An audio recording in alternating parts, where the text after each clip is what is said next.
Joining us now is Victor Davis Hanson, Senior Fellow at the Hoover Institute. Victor, they're really, really annoyed that they don't have every billionaire on their side who wants to maintain the type of status quo we have in a state like California today. And they're going to do everything they can to try to stop this. And they are.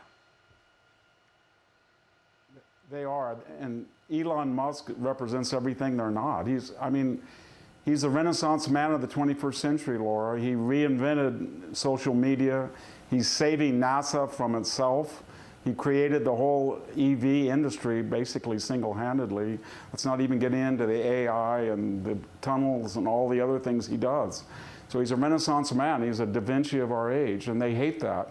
This election is starting to come down to the people who lecture us and say you can't do things, can't do this, can't do that, got to think this way, must be this way, to the people who are getting tired of being lectured. They said we can do stuff, and we're going to do stuff. And one side says you should be ashamed of who you are, your Constitution was flawed, it got worse, now it's even the worst of all, you should be guilty of who you are. And the other side said, you know, I'm tired of that.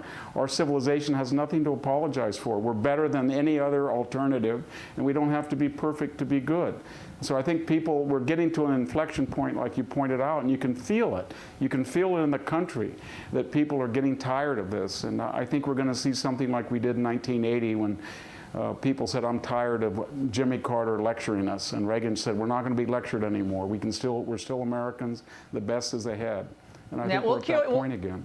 We'll cue up the sound in a moment. But when J.D. Vance goes on with Martha Raddatz, and she tries to buffalo all of us by saying, well, the gangs are only in a few apartment buildings. And he looks at her like regular people are looking at her going, are you kidding me? That's what we're supposed to put up with now? That the gangs are only in certain apartment buildings? And we're supposed to be okay with that? Victor, I do not think Americans are okay with that. No, they're not. And they're not only not okay with it, but they think Martha Raddatz and people like that live in, communities like Silicon Valley or Martha's Vineyard, and they're never subject to the consequences of their nefarious ideology. All the rest of the people suffer the consequences. They never do. And J.D. Vance, we talked about that, Laura. People were skeptical because Ohio is no longer a swing state and all that. And he was absolutely brilliant. He's been brilliant the entire campaign, jousting with the media and always coming out on top. He's really great. He really has helped the Trump ticket. Can't say that enough.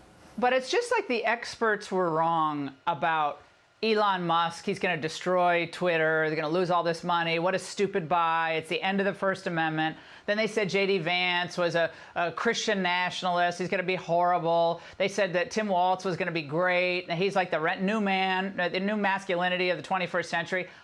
All of it's a lie, Victor. And I think people are now onto this scam. Absolutely. They don't know. They just talk to themselves, Laura. They're a bi-coastal elite. They don't talk to people out in the hinterland. And if they did, they would find out that, there's sort of empty people. And the real people who want to do things and are optimistic and think things are going to get better are going to not vote for them. They don't want their message anymore. They've had it. The jig's up. I really believe that. I like the idea, innovators for Trump, because I think that sums it all up.